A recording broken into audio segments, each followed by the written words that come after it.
The black man had spent 5 years behind the checkout counter at Brooklyn Market, greeting customers with a smile of remembering their names and showing kindness. Even when his paycheck barely covered his bills, he believed in doing the right thing no matter what. So when an older man came up short at the register, the cashier didn't hesitate to cover the difference. But what he didn't know was that this man wasn't just another customer. He was the owner of Ital, and that small act of kindness weighs about to change everything in his life. The city of Atlanta pulsed with energy, cars honking, street lights flickering against the glassy surfaces off towering buildings, pedestrians moving with purpose. But just a few blocks away from the bustling downtown nestled within a quieter neighborhood sat at a mile grocery store called Brooklyn Market. It wasn't much, a modest corner store with flickering neon signage and Dales packed tight with essentials. Buto Darius Thompson, it was home. Darius Shad worked at Brooklyn Market for over 5 years. At 27, he had seen all kinds of people walk through those doors, mothers juggling groceries and totals, construction workers grabbing a quick bite after a long shift, elderly regular show just needed someone to talk to, and Darius, he made sure every single one of them felt seen. It wasn't just about scanning barcodes and handing out receipts. It was about remembering Lorraine's favorite brand of tea, Abu tasking Mr. Phillips how his hip was healing after surgery, about noticing someone looked like they were having a rough day standing behind the register. Darius ran a hand over his close cropped hair and glanced toward entrance as the bell jingled. A Gustav crisp autumn air slipped through theater way as a man hesitated. On the threshold, he was wrapped in a worn-out jacket, his beanie pulled low, shoulder shenched, like he was bracing himself against more than just the cold. Darius Shad seen that kind of hesitation before, kind that meant someone wasn't sure if "Hey there, Darius," called out his voice, easy, welcoming. "Chilly out tonight. Let me know if you need help finding anything." The man gave a small nod but didn't respond. Instead, he stepped inside, his movements cautious, like he wastering not to draw attention. Darius watched as he wandered the aisles, high size flickering over price tags, fingers lingering over the cheaper brands, heffingly settled on a loaf of bread, a small carton of milk, and a protein barth kind of purchase that wasn't for a full meal, but just enough to get by. When the man approached the counter, Darius noticed his hands were trembling. As he reached into his pocket, he pulled out a crumpled $5 bill, some loose change, and set it on the counter with a quiet sigh. Darius did the math in his head before scanning the items. He was short them and swallowed hard, looking down at the protein bar aisle. "Just put this one back." Darius didn't hesitate. He had seen this stew many times before, the silent humiliation, the way people's pride made them shrink into themselves. Without a word, he rang everything up, covering Thea Frentz a handfuls.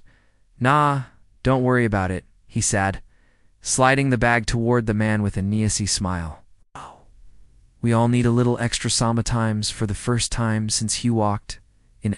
The man looked up, his expression unreadable. There was wasming in his eyes, shock, maybe even a little suspicion, like he wasn't used. Tightness coming with no strings attached. After a beat, his shoulders sagged and held out a breath he seemed to have been holding. "Thank you," he murmured, voicero, like it had been a long time since Head had to say those words. You have no idea what this means." Darius just nodded. "Take care, all right?"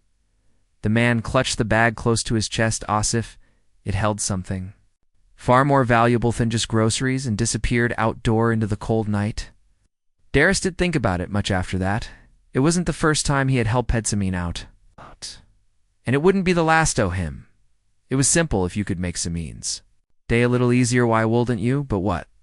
Darius didn't know what he couldn't possibly have known. Waste that the man he had just helped wasn't just another struggling customer. He was Nathaniel Carter, the billionaire CEO of Carter Retail Group, one of the largest grocery chains in the country. And for the first time in years, Nathaniel found himself shaken not by the weight of his fortune, not by the pressure of board meetings and profit margins, but by a simple act of kindness from a cashier who had no idea who he was. Nathaniel Carter sat in his car at Cross Street from Brooklyn Market, the brown paper bag still resting on the passenger's seat beside him. His fingers sidly traced the rough edges of their sight as he stared through the windshield, his mind replaying the momentum the counter, the warmth in the cashier's voice. The way he hadn't hesitated, hadn't looked at him with pity or condescension, just pure uncalculatedness. It wasn't something Nathaniel was used to for most of his life. People treated him according to what he was worth, not as a person, but as a number. They saw him as a billionaire, a power broker, a name that dictated salaries and stock values, even when he had started from nothing back when he was just another kid bagging groceries in a store much like this one. He had known that kindness was often a currency people is to get something in return, but this man, Darius, had given without expecting anything back. It unsettled him. Nathaniel exhaled his breath, forging against the glass as he finally put Decker in drive. He hadn't planned on coming here in disguise, hadn't even planned on testing his own company stores like some undercover boss, but he had felt it growing steadily over the past few years, slow creeping disconnect between himself and the business he had built from the ground up. His board off directors talked about profits, his regional managers talked about efficiency, but who was talking about Thepipool? The further his company expanded, the less he recognized it. Employees were numbers on spreadsheets, labor costs, Tobe optimized. There were whisperer store workers who struggled with long hours and stagnant wages, reports of staff feeling like they were barely scraping by, while his executives cashed in bonuses. He had heard it all before, in boardrooms filled with men in talarod suits, but none of it had felt real. No tunal tonight. The bell above the store door had chimed like a dozen others he'd walked through. In his youth, shelves it smelled like dust and cardboard and cheap disinfectant, and thon there was Darius standing behind the counter, living inside the reality of the business. Nathaniel had spent years controlling from a distance. Nathaniel hadn't even intended to buy anything. He had simply wanted to look to see if Heckled find what had been lost, and then her had come up short. He had felt the shame curl in his gut the same way he thought when he was 19, and broke the way he thought when he had been a young man, wondering if anyone in the world actually gave a damn. And Darius, this stranger who had no idea who he was, had simply smiled and let him keep his dignity. Nathaniel clenched his jaw and shifted in his seat, eyes flicking up tough markets glowing side. The place wasn't even one of his companies. Chain said was a family-owned store, not subject to the cost-cutting policies his managers swore were necessary, and yet the man behind the counter had done Moretto uphold the values Nathaniel had unspelt his empire on, than half the executive sitting in his corporate office. He let out a slow breath. He had toned no more. Nathaniel reached into the glove compartment, pulling out a leather-bound notebook. Inside, his meticulous handwriting filled the pages with notes from previous store visit status, observations, anonymous complaints. But now, for the first time in years, he wrote something different. He wrote a name: Darius Thompson and Benefit. Just one question. How many more like him have we forgotten? The next evening, Nathaniel Carter returned to Brooklyn Market. This time, he wasn't just passing through. He went there to test a theory or to confirm some corporate report he wasted there, because something about this place about Darius wouldn't leave his mind. He'd spent years running a company built in the backs of men like this cashierman who worked late hours for wages that barely kept up with rentmen who gave more of themselves to their jobs than this company ever gave back. And now, standing in front of the same dull glass doors, Nathaniel wondered how many of them had ever been seen. He stepped inside, the bell overhead chimming softly. The store smelled like it had the night before, like spilled coffee, old naan, and the faint scent of detergent. A few customers moved between the narrow wasels, their carts rattling against the floor, but Nathaniel's eyes immediately found Darius standing behind the counter, scanning items with some easy, attentive presence. Nathaniel wandered through Theal's, pretending to browse, watching without being obvious. Darius greeted every customer, some by name, some with nothing more than a warm smile. He cracked a joke with an elderly man fumbling for his wallet, walked from behind the counter to help a mother with two restless kids, and when a teenager came in looking nervous and out of place, Nathaniel watched Darius subtly slip a small bag of chips into his order. Without ringing it up, the kid's holders relaxed as he mumbled a thank you, as if that small act had kept him from losing whatever dignity he had left. Nathaniel clenched his jaw. This man did more for his customers in a 5-minute window than some of his own store managers did in a week, than something caught his attention a man in a cheap suit, the kind corporate middle management wore. When they wanted to seem important, stepped into the story, was short, with slick back blonde. Highland, the smug kind of confidence, thatenly came from believing you were above. People around you, Nathan Lil recognized the type instantly he hired. Men like this, the man walked straight to the counter, cutting a head off line like he owned the place. Darius ever. Patient finished ringing up a woman's groceries before acknowledging him. Evening, Mr. Lively, Darius said, his voice steady, polite. Nathaniel tensed. Sothis was the store's manager. Lively barely spared him a glance. Thompson, he said, voice clipped. He pulled a folded piece of paper from his pocket and tossed it onto the counter pearls. Locked, no raises this quarter. Nathaniel watched as Darius's finger tightened slightly on the edge of thickener. Just for a fraction of a second, Beffer, he exhaled and nodded. Understood. It simply. Lively smirked. Didn't think you'd push back smart. Some of your kind don't know when to quit. Nathaniel felt his entire body ghostle for a moment. Darius dedreeked. He just stood there absorbing thinsult before lifting his gaze lockiness.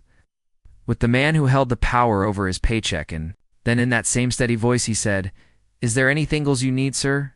Lively scoffed, stepping back. Nah, just wanted to deliverth. News personally thought it'd be better than another rejection email. Nathan's hands curled into fists at Thea's sides. As Lively turned and strutted out the door like he had just done, thrilled a favor, Darius let out a slow breath and carefully, almost methodically folded the paper and tucked it under Theraguster. Then he went right back to work ringing up the next customer as if nothing had happened, but Nathaniel had seen it. He had seen the way Darius swallowed his frustration. How he bore that quiet, crushing weight of been dismissed. He had seen the way his jaw tightened just slightly, how his posturous defend. For half a second, before slipping back into the kind of ease that could only come from years of learning to let things roll off his back, and Neitha knew that feeling. He knew what Teat was like to be told. You didn't deserve more. Something burned in Nathaniel's chest, something sharp and unfamiliar, disgusted, not just at Lively but at himself. He had built this company from the ground up. He had fought for it, sacrificed for it, told himself that every decision he made was for Thegreator good. But when had he stopped looking at the people who actually made it run? When had he let men like Lively become the face of his stores? Nathaniel turned toward the exit. This mind already racing. His decisionality made this had to change, and youth had to start now. Nathaniel didn't sleep that night. He lay in bed, staring at the ceiling, Lively's words echoing in hish. Some of your kind don't know when to quit. The casualness of it, the way he had tossed it out like it was nothing, like wasn't laced with centuries off weight, like it wasn't meant to remind Eamon exactly where he stood. Nathaniel had been young when he first learned with that kind of power. Felt like the kin that didn't come from money, but from the ability to make someone feel small. Hayhod spent years clawing his way out of a world where men like Lively connected his worth with a smirk, and yether he was owning a company where men like that still thrived by morning.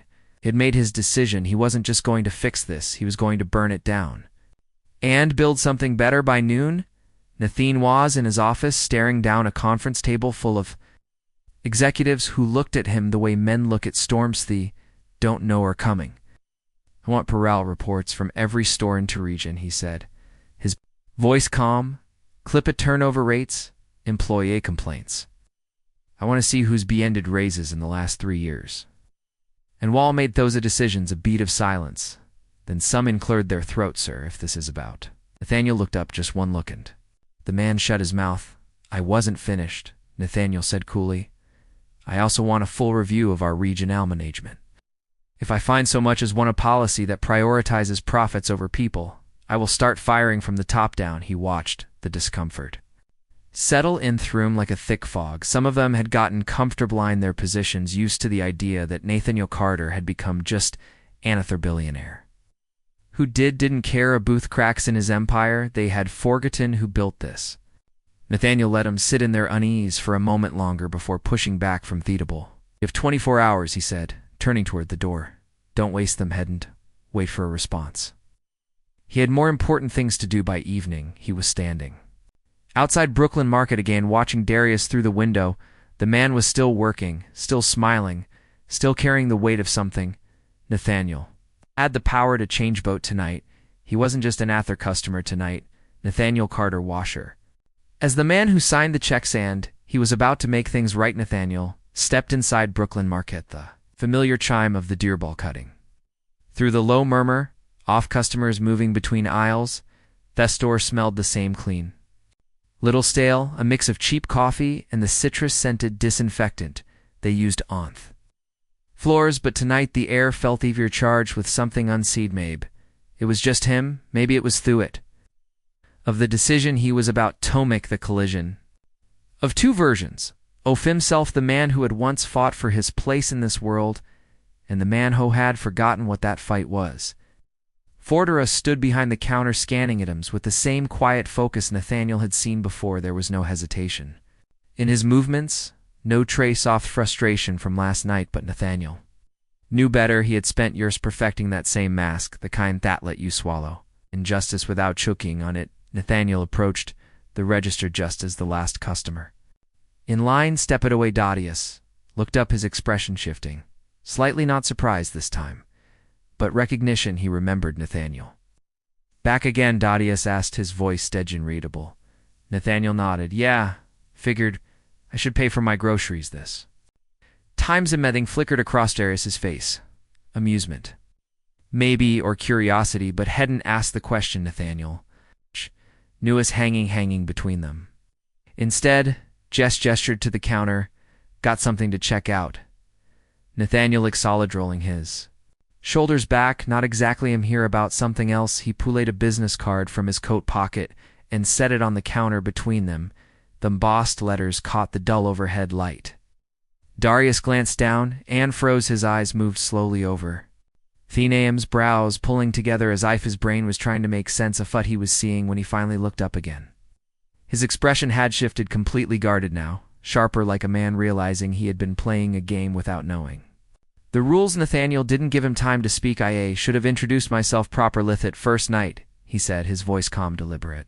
Nathaniel Carter, CEO of Carter Retail Group. Darius didn't react at first, didn't move, didn't blink, just looked at him, searching, assessing them slowly. He leaned back slightly, explaining him. Quiet laugh, not amusement, something closer to disbelief.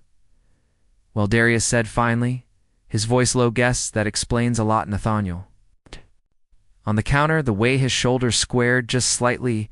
He had seen that stance before, not submission, not defiance, but realist way a man braces for impact. I heard what happened last night. Nathaniel said evenly, with lively dark eyes, jaw flexy. Do hear a lot for someone who doesn't work here. Nathaniel nodded. I make it a habit. He let the silence sit for a beathen, leaned forward slightly. You deserve it. Raised. Darius's eyes narrowed just a fraction. That's so. Nathaniel held his gaze. And not just you, every employee in this company that's been underpaid, overlooked, written off by managers like Lively. That's changing starting today. Darius didn't speak, didn't move, but Nathaniel could feel the air shift between them, attention await. Something fragile and unspoken stretching between two men who had both been on the wrong side of power. Nathaniel pulled an orthopoper from his coat pocket and slid it across the counter. This is an official offer, he said, watching as Darius hesitated. Before picking it up, a corporate position, community outreach, employee development. It comes with a salary that actually reflects the work you do, benefits, and a budget. Darius' fingers curled around the edge of Thepapor. A budget for what? Nathaniel's lips quirked at the corner. For whatever you need to get that cafe of yours off the ground that time. Darius did react, just a flicker, a sharp inhale, a split-second hesitation, but it was enough. Nathaniel had read the signs before, had seen what teat looked like when a man had taught himself not to hope too quickly. Terry set the paper down carefully, whining. Nathaniel exhaled. Because you remind me of the kind of man I used to be, and the kind of man I should have been fighting for all along. Silence stretched between them, not tense, not hostile, just heavy. Derusted him for a long moment, then finally nodded. It was an acceptance, yet, but it wasn't rejection either. And for now, that was enough. Nathaniel straightened, pulling his coat tighter around him. Think it over, he said, nodding toward the paper. Let me know by the end of the week. Darius didn't pick it back up, didn't move to shake his hand, but as Nathaniel turned to leave, heard His voice low, steady and readable. I didn't do it for a reward you. No, Nathaniel paused, glancing over his shoulder. I know, he said. That's why I were the right man for the job and with. That he walked out the door, the bell chiming softly behind him, leaving Brooklyn Market a different man than Theon, who had walked. Join us to share meaningful stories by hitting the like and subscribe buttons. Don't forget Tottern on the notification bell to start your day with profound lessons and heartfelt empathy.